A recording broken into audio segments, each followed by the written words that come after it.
독일 베를린 정부 청사 잔디밭이 소떼에 점령당했습니다. 어디선가 나타난 차량에서 우르르 내리더니 갑자기 풀을 뜯기 시작하는 소들. 보기에는 제법 평화로운 듯해도 녀석들은 지금 시위 중인데요.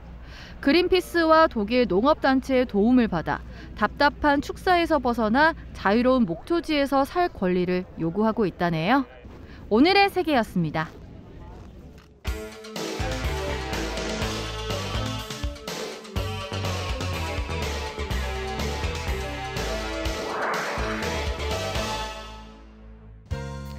월드 이브리핑입니다. 먼저 미국입니다. UN 경제사회부가 미국 은행 위기로 기업들의 대출 가격이 상승할 가능성이 크다고 전망했습니다. 특히 퍼스트 리퍼블릭 은행의 몰락에 대응해 다른 지역은행들도 주가가 폭락하고 있는 점을 시사했는데요. 미국이 여전한 금리 인상 기조에 있음에도 불구하고 물가는 지속적으로 오르고 있는 점을 들어 경기 침체 위험성이 증가하고 있다고 경고했습니다. 연준의 빠른 금리 인상이 지난 3월 은행 부실의 큰 원인이라는 것인데요. 이 같은 현상이 세계 금융 시스템으로도 충분히 파급될 수 있다며 우려의 목소리를 높이고 있습니다. 유럽연합입니다. 유럽연합이 수입품에 대한 제재에 대처하기 위해 전자상거래 세관 규칙 개혁을 제안했습니다. 현재 수입업체는 27개 국가 세관 당국과 111개 이상의 별도 온라인 시스템을 거쳐야만 하는데요. 이 제안에 따르면 유럽연합은 새로운 세관기관과 단일 온라인 데이터 시스템을 갖추게 됩니다. 관세 허브는 2028년부터 전자상거래에 적용되고 2032년부터 다른 거래자에게도 개방된 후 2038년부터 의무화될 예정인데요. EU는 전자상거래 세관 규칙을 개혁함으로써 연간 27억 유로를 절약할 수 있을 것으로 전망하고 있습니다. 영국입니다. 영국 의회가 가상화폐에 대한 규제의 칼을 빼들었습니다. 가상화폐 거래를 도박의 일종으로 본 겁니다. 의원들은 가상화폐가 대중에게 혜택을 주는 명확한 증거를 제시하지 못한다면 정부의 재정을 투입해 진흥시켜서는 안 된다고 주장하는데요. 또 빚을 내서 투자하는 사람이 많다는 점에서도 금융 서비스가 아닌 도박으로 규정하자는 논리를 펴고 있습니다.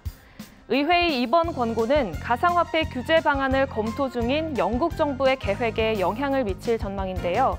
금융행위감독청이 가상화폐 거래를 관리하고 관련 광고를 감독하는 내용이 될 것으로 알려지고 있습니다. 계속해서 영국입니다.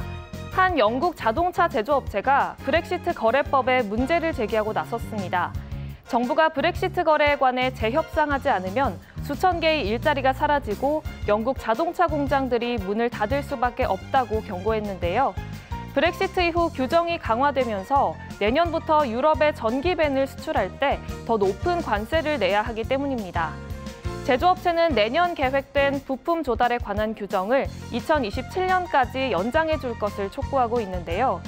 또 영국 정부가 자동차 산업의 미래를 확보하기 위해서는 관세 재협상뿐만 아니라 더 많은 배터리 생산을 유치해야 한다고 주장하고 있습니다. 끝으로 호주입니다. 호주의 4월 실업률이 예상과 달리 3월 3.5%보다 0.2%포인트 오른 3.7%를 기록했습니다. 이에 따라 호주 중앙은행이 금리를 또 올릴 가능성이 낮아질 것이라는 예측이 나오고 있는데요. 구체적으로는 파트타임 일자리가 22,800개 늘어난 반면 풀타임 일자리는 27,100개 줄어든 것으로 나타났습니다. 청년 실업률도 코로나19 대유행 이전의 12%에 비하면 여전히 낮지만 7.8%에서 8.6%로 상승해 1년여 만에 최고치를 기록했는데요. 호주 중앙은행은 지난해 5월부터 11번 인상을 통해 기준금리를 사상 최저인 0.1%에서 3.85%까지 끌어올린 상태입니다. 지금까지 월드 이브리핑이었습니다.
오늘의 월드뉴스를 마칩니다. 고맙습니다.